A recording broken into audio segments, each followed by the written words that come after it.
Bienvenue sur ma chaîne POC Stories. Oui, d'habitude, je ne parle pas en français, mais là, je vais parler en français parce que j'interroge les francophones. Donc voilà, ça fait un peu bizarre pour moi j'avoue, de parler en français. Je parle presque jamais français.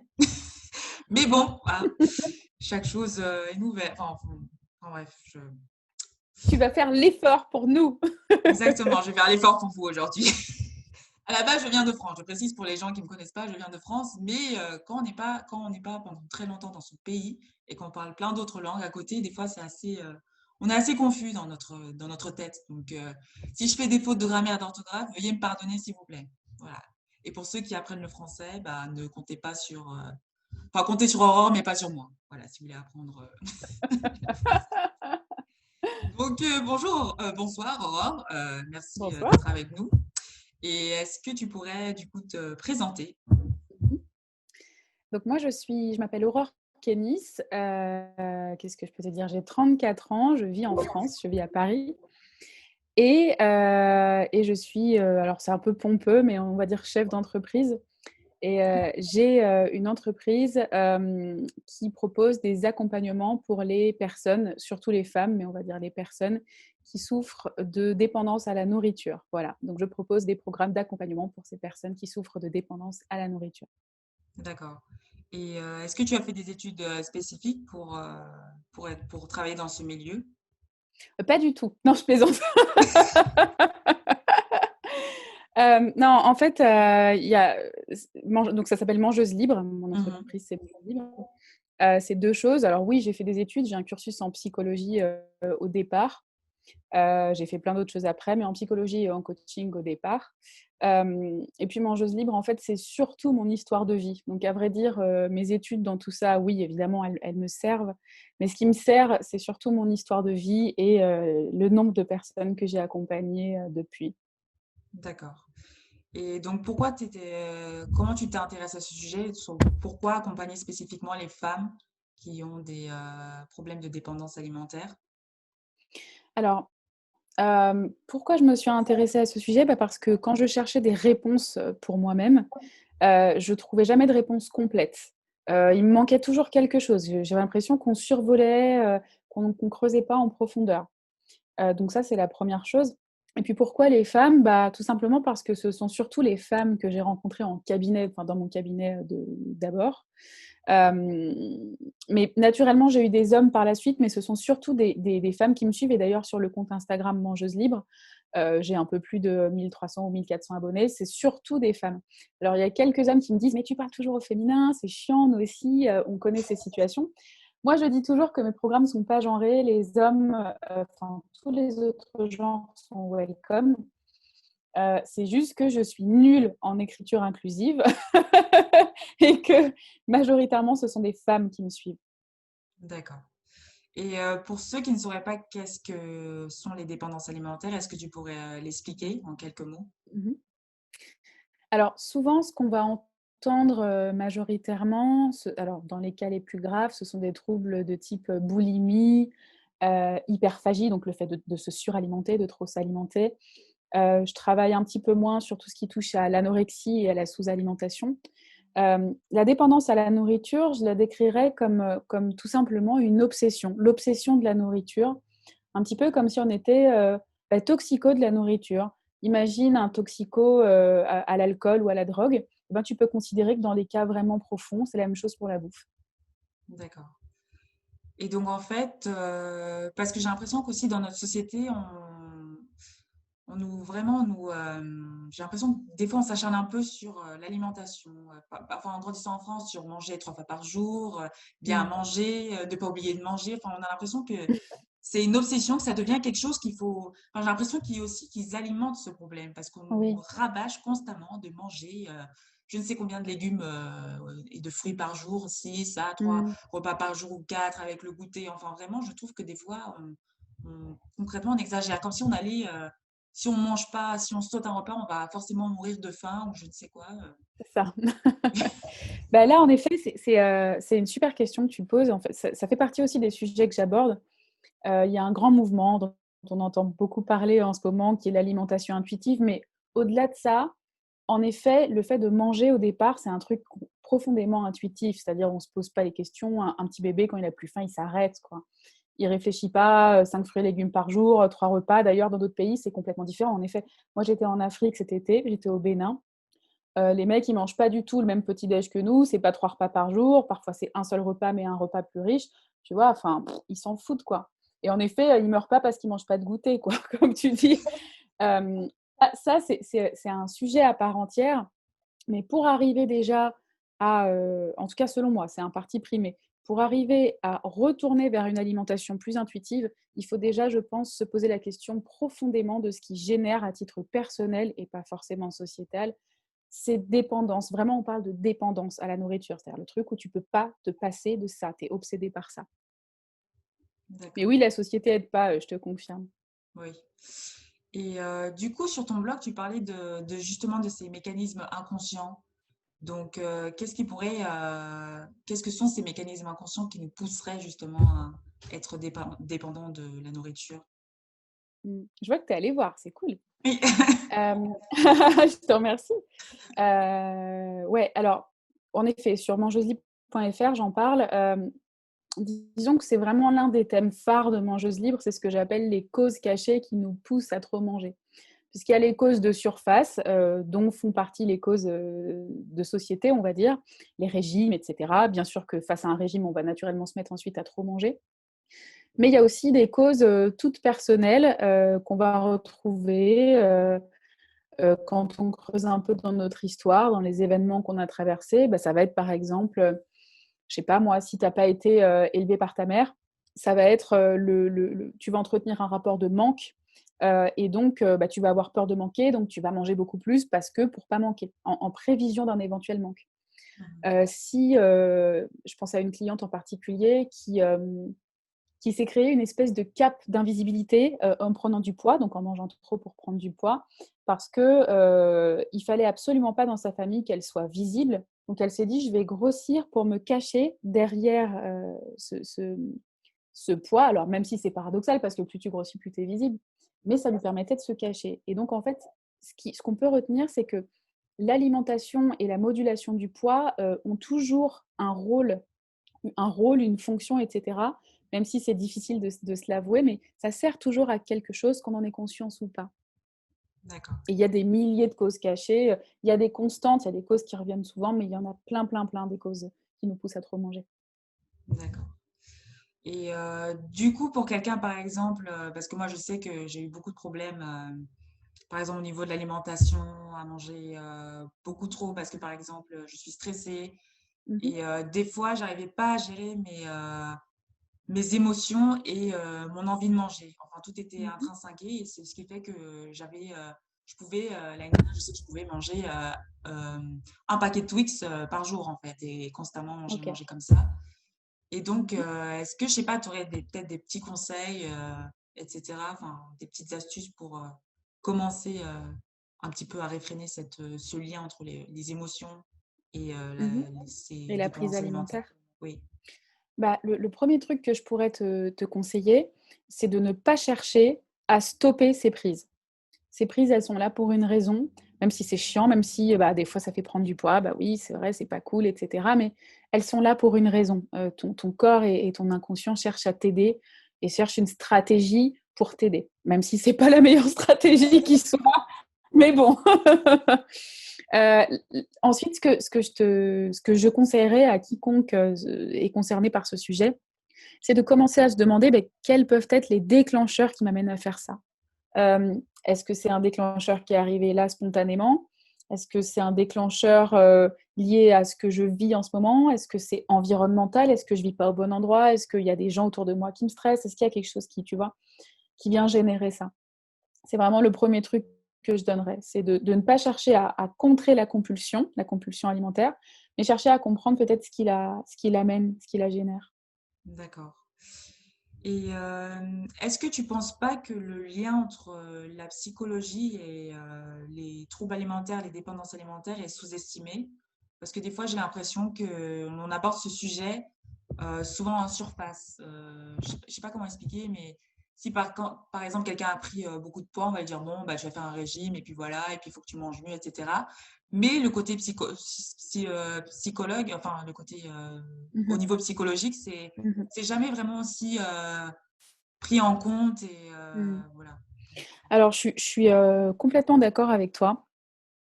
C'est aussi pour ça que j'ai créé Mangeuse Libre et c'est pour ça aussi qu'il y a beaucoup d'entreprises et de cabinets qui se sont créés, sur ce thème-là, parce que justement il y a des lacunes là-dessus. En effet, la première approche est la plus simple et c'est aussi l'approche d'encore trop de médecins aujourd'hui. C'est: «Madame machin ou monsieur machin, vous avez pris du poids, bon, bah, va falloir se restreindre». Non, c'est dramatique ce qui se passe derrière. Alors dramatique, c'est peut-être un mot un peu fort, mais en tout cas, selon moi, c'est dramatique. J'ai vu beaucoup trop de gens, même devenir obèses à partir de ce genre de truc, à partir de régimes ou de restrictions.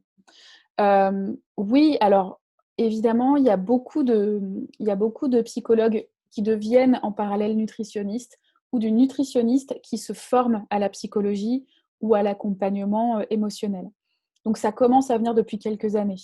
Mais je trouve que parfois, on reste encore un peu trop en surface. C'est-à-dire, «Bon, bah, oui, bah, je remarque que vous mangez un peu votre stress».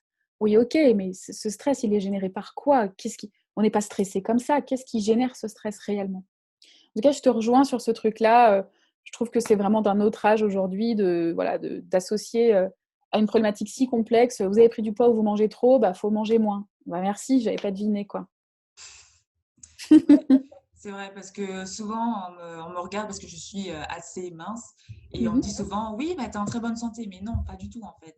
Exactement. Parce que si j'ai ces troubles alimentaires, ça veut pas justement, je suis pas en bonne santé parce que après mon diabète augmente, après mon cholestérol augmente, mais juste à se fier à l'apparence, à cette minceur, oui, bah, forcément tout va bien Mmh. et c'est pas parce qu'on est mince qu'on est Mmh mh. forcément en bonne santé et qu'on n'a pas de troubles alimentaires du tout, donc ça Tout ne à fait, ouais. complètement. Il y a ces aspects, là, tu parles de la santé physique ou physiologique, Mmh. mais il y a la santé mentale, en fait, la santé psychique, la santé psychologique. Si on a ces troubles, c'est qu'ils viennent nous dire quelque chose. Un autre truc que j'ai envie de te dire, c'est qu'en effet, les troubles, ils portent toujours un message. Après tout, c'est un symptôme comme tout autre symptôme. Donc c'est intéressant d'aller les explorer, de savoir ce qu'ils ont à nous dire, en fait. Voilà, exactement. Et du coup, comment tu accompagnes ces personnes? Est-ce que par exemple, les personnes viennent à toi ou est-ce que tu vas dans des, je sais pas, dans des endroits spécifiques, dans des hôpitaux ou est-ce que enfin, comment ça fonctionne du coup? Hem, j'allais dire il y a quelques années, non, il y a pas quelques années, il y a 2 ans et demi, je suis allée à l'hôpital pour coacher des médecins et notamment sur ce sujet-là, parce qu'ils se trouvaient un peu dépassés, en fait et je trouvais que c'était génial de pouvoir travailler en hôpital, et qu'il y avait une magnifique ouverture d'esprit justement pour, Mmh. voilà, pour aller explorer ces sujets autrement que par la méthode classique. Aujourd'hui, je le fais plus du tout, peut-être que je le referai.